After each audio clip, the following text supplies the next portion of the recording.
Hello ಗೆಳೆಯರೇ, ಎಲ್ಲರೂ ಹೇಗಿದ್ದೀರಾ? ಎಲ್ಲರೂ ಚೆನ್ನಾಗಿದ್ದೀರಾ ಅಂತ ತಿಳಿತೀನಿ.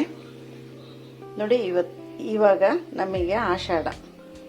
ನಮಗೆ ಜುಲೈ 15ರಿಂದ ಆಗಸ್ಟ್ 15-16 ತನಕ ನಮಗೆ ಆಷಾಢ. ಈ ಆಷಾಢದಲ್ಲಿ ನಾವು ಸ್ವಲ್ಪ ಆರೋಗ್ಯಕರವಾಗಿದ್ದ ಆಹಾರ ತಿಂತೀವಿ. ಯಾಕೆಂದರೆ ತುಂಬ ಮಳೆ ಥಂಡಿ ಎಲ್ಲ ಇರೋದ್ರಿಂದ ಸ್ವಲ್ಪ ಹೆಲ್ತಿ ಫುಡ್ಡು ತಿಂತೀವಿ. ಎಲ್ಲರೂ ತಿಂತಾರೆ.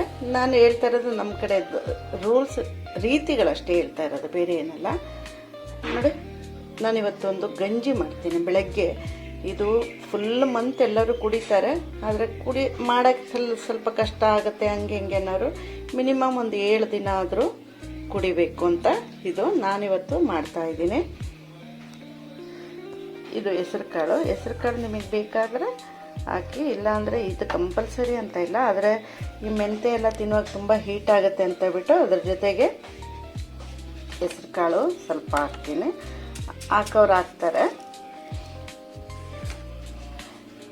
ಈ ಅಕ್ಕಿ ಬಿಟ್ಬಿಟ್ಟು ಬೇಕಾದ್ರೆ ಬರೀ ಹೆಸರು ಕಾಳು ಮೆಂತ್ಯನೂ ಹಾಕ್ಬೋದು, ಇಲ್ಲ ಅಂದರೆ ಅಕ್ಕಿ ಮತ್ತು ಮೆಂತ್ಯನೂ ಹಾಕ್ಬೋದು. ಇವತ್ತು ನಾನು ಈ 3ನೂ ಹಾಕ್ತಾಯಿದ್ದೀನಿ.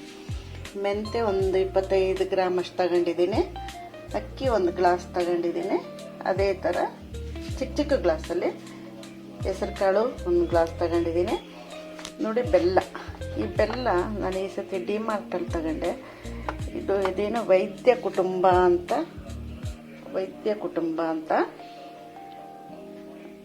ಎಷ್ಟು ಘಮ್ ಅಂತ ಇದೆ ಅಂದರೆ ಅಷ್ಟು ಘಮ್ ಅಂತ ಇದೆ.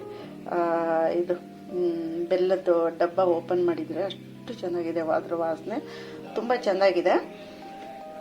ಫಸ್ಟ್ ಟೈಮ್ ನಾನು ತರ್ತಾ ಇರೋದು. ಅದೊಂದು 10 ಪೀಸ್ ಹಾಕ್ತಾಯಿದ್ದೀನಿ. ತೆಂಗಿನಕಾಯಿ ತುರಿದು ಹಾಕ್ಬೋದು, ಇಲ್ಲ ತೆಂಗಿನಕಾಯಿ ಹಾಲು ತೆಗೆದುಬೇಕಾದ್ರೂ ಹಾಕ್ಬೋದು. ನಾನು ಹಾಲು ತೆಗೆದು ಹಾಕ್ತಾಯಿಲ್ಲ. ನಾನು ಇದನ್ನು ತುರಿದು ಬಿಟ್ಟು ಗಂಜಿ ಮೇಲೆ ಹಾಕೊಂಡು ತಿಂತೀನಿ. ಇದು ಸ್ವಲ್ಪ ಅದಕ್ಕೆ ಒಗ್ಗರಣೆನೂ ಹಾಕಬೇಕು. ಕೊಬ್ಬರಿ ಎಣ್ಣೆಯಿಂದ ಒಂದು ಈರುಳ್ಳಿ, ಈ ಚಿಕ್ಕ ಸಾಂಬಾರು ಈರುಳ್ಳಿ ಇರುತ್ತಲ್ಲ, ಅದು ಹಾಕಬೇಕು. ನನ್ನ ಹತ್ರ ಇಲ್ಲ, ಅದರಿಂದ ನಾನು ಈ ಈರುಳ್ಳಿನೇ ಚಿಕ್ಕದಾಗಿ ಕಟ್ ಮಾಡಿಬಿಟ್ಟು ಒಗ್ಗರಣೆ ಮಾಡಿ ಹಾಕ್ತೀನಿ. ಇದಕ್ಕೆ ಸ್ವಲ್ಪ ಉಪ್ಪು, ಸ್ವಲ್ಪ ಸಿಹಿನೂ ಇರುತ್ತೆ, ಉಪ್ಪು ಇರುತ್ತೆ. ಯಾಕೆಂದರೆ ಮೆಂತ್ಯ ಆಗಿರೋದ್ರಿಂದ, ತುಂಬ ಕಹಿ ಆಗಿರೋದ್ರಿಂದ ಬೆಲ್ಲ ಕಂಪಲ್ಸರಿ ಹಾಕಲೇಬೇಕು. ಇದೆಲ್ಲ ಹಾಕ್ಬಿಟ್ಟು ಈಗೊಂದು ಗಂಜಿ ಮಾಡ್ತೀನಿ. ಗಂಜಿ ನಿಮಗೆಲ್ಲ ತೋರಿಸ್ತೀನಿ. ನೋಡಿ, ಅಕ್ಕಿ ಕೆಂಪು ಕುಸ್ಲಕ್ಕಿ, ಅದು ಕೆಂಪು ಕುಸ್ಲಕ್ಕಿ. ಯಾವುದಾದ್ರೂ ಅಕ್ಕಿ ಆಗುತ್ತೆ, ಪಾಲಿಶ್ ಮಾಡದೇ ಇರೋ ಅಕ್ಕಿ ಆಗಿರಬೇಕು. ನಾನಿವತ್ತು ಕೆಂಪು ಕುಸ್ಲಕ್ಕಿ ಹಾಕ್ತಾಯಿದ್ದೀನಿ. ಹೆಸರು ಕಾಳು, ಮೆಂತೆ ಎಲ್ಲ ತೊಳೆದ್ಬಿಟ್ಟು ಹಿಂದಿನ ದಿನವೇ ನಾನು ನೆನೆಸಿಟ್ಟಿದ್ದೆ. ಇವತ್ತೆಲ್ಲ ತೊಳೆದು ಜಾಲಿಸ್ಬಿಟ್ಟು ನಾನು ಕುಕ್ಕರಲ್ಲಿ ವಿಸಿಲ್ ಬಂದಮೇಲೆ ಒಂದು 5 ನಿಮಿಷ ಬೇಯಿಸ್ಕೊಳ್ತೀನಿ. ಆಮೇಲೆ ಈ ಈರುಳ್ಳಿನ ಚಿಕ್ಕದಾಗಿ ಕಟ್ ಮಾಡಿಬಿಟ್ಟು ಕೊಬ್ಬರಿ ಎಣ್ಣೆ ಜೊತೆಗೆ, ಕೊಬ್ಬರಿ ಎಣ್ಣೆ ಬೇಕಾದ್ರೆ ನೀವು ತುಪ್ಪದ ಜೊತೆಗೂ ಹಾಕೋಬೋದು, ಕೊಬ್ಬರಿ ಎಣ್ಣೆ ಜೊತೆಗೆ ಒಗ್ಗರಣೆ ಹಾಕ್ತೀನಿ. ಇದು ಬೆಂದ ಮೇಲೆ ಇದರಲ್ಲಿ ಬೆಲ್ಲ, ಉಪ್ಪು ಸೇರಿಸ್ತೀನಿ. ನಿಮಗೆ ಇಷ್ಟ ಇದ್ದರೆ ತೆಂಗಿನಕಾಯಿ ಹಾಲು ತೆಗೆದಾಕಿ, ಇಲ್ಲ ಅಂದರೆ ತೆಂಗಿನಕಾಯಿ ತುರಿದು ಬಿಟ್ಟು ಹಾಕಿ, ಇಲ್ಲಾಂದರೆ ತೆಂಗಿನಕಾಯಿ ರುಬ್ಬಿಬಿಟ್ಟು ಹಾಕಿ. ರುಬ್ಬುವಾಗ ಸ್ವಲ್ಪ ಜೀರಿಗೆನೂ ಹಾಕಬೇಕು. ಸ್ವಲ್ಪ ಜೀರಿಗೆ ನಾನು ಇದರಲ್ಲಿ ಇಡಕ್ಕೆ ಮರ್ತೋಯ್ತು. ನೋಡಿ, ಸ್ವಲ್ಪ ಜೀರಿಗೆನೂ ರುಬ್ಬುವಾಗ ಹಾಕಿ. ಅದರದ್ದು ಒಂದು ಘಮ್ಮಂತ ವಾಸನೆ ಇರುತ್ತೆ. ಇದು ವಾಸನೆಗೋಸ್ಕರಲ್ಲ ನಾನು ಹೇಳ್ತಾ ಇರೋದು, ಇದು ಆರೋಗ್ಯ ದೃಷ್ಟಿಯಿಂದ ಕುಡಿಯೋ ಗಂಜಿ. ಇದು ಆಷಾಢದಲ್ಲಿ ಕುಡಿಯೋ ಗಂಜಿ. ಇದು ಮಿನಿಮಮ್ ಒಂದು 7 ದಿನ ಆದರೂ ಕುಡಿದ್ರೆ ಬೆನ್ನಿನ ಮೂಳೆಗಳು ಮತ್ತು ರಕ್ತ ಚಲನೆಗಳು ಎಲ್ಲದೂ ಚೆನ್ನಾಗಿರುತ್ತೆ ಅಂತ ಆಯುರ್ವೇದದವರು ಆಯುರ್ವೇದದ ಗಂಜಿ ಇದು.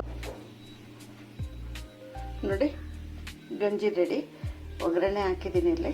ನೋಡಿ, ಒಗ್ಗರಣೆ ಹಾಕಿದ್ದೀನಿ. ಅದರ ಮೇಲೆ ತೆಂಗಿನಕಾಯಿ ತುರಿ ಹಾಕಿದ್ದೀನಿ. ಇಷ್ಟೇ. ಇನ್ನು ಇದರ ಮೇಲೆ ನೀವು ತಿನ್ನುವಾಗ ತುಪ್ಪ ಹಾಕೊಂಡ್ರೆ ಸಾಕು. ನೋಡಿ, ಇಷ್ಟೇ. ತುಂಬ ತೆಳುನೂ ಮಾಡಬೇಡಿ, ತುಂಬ ಇದು ಮಾಡಬೇಡಿ, ಇಷ್ಟೇ. ಆಷಾಢದ ಗಂಜಿ ರೆಡಿಯಾಗಿದೆ. ನಿಮಗೆಲ್ಲ ಇಷ್ಟ ಆಗುತ್ತೆ ಅಂತ ತಿಳಿತೀನಿ. ಇಷ್ಟ ಆದರೆ ಲೈಕ್ ಮಾಡಿ, ಕಮೆಂಟ್ಸ್ ಮಾಡಿ, ಆಮೇಲೆ ಶೇರ್ ಮಾಡಿ, ಸಬ್ಸ್ಕ್ರೈಬ್ ಮಾಡಿ. Okay, thank you very much. ನಾವು ಇದಕ್ಕೆ ರಾಮಾಯಣ ಮಾಸ ಅಂತಲೂ ಅಂತೀವಿ. ಆಷಾಢಕ್ಕೆ ನಾವು ರಾಮಾಯಣ ಮಾಸ ಅನ್ನೋದು. ಇದಕ್ಕೀಗ ತುಪ್ಪ ಹಾಕಿಬಿಟ್ಟು ತಿನ್ನುವಾಗ ತುಂಬ ಟೇಸ್ಟಾಗಿರುತ್ತೆ, ತುಂಬ ಚೆನ್ನಾಗಿರುತ್ತೆ. ಎಲ್ಲರೂ ಮಾಡ್ತೀನಿ, ಸಖತ್ತಾಗಿರುತ್ತೆ, ಹೆಲ್ತು ಚೆಂದಾಗಿರುತ್ತೆ. Take care.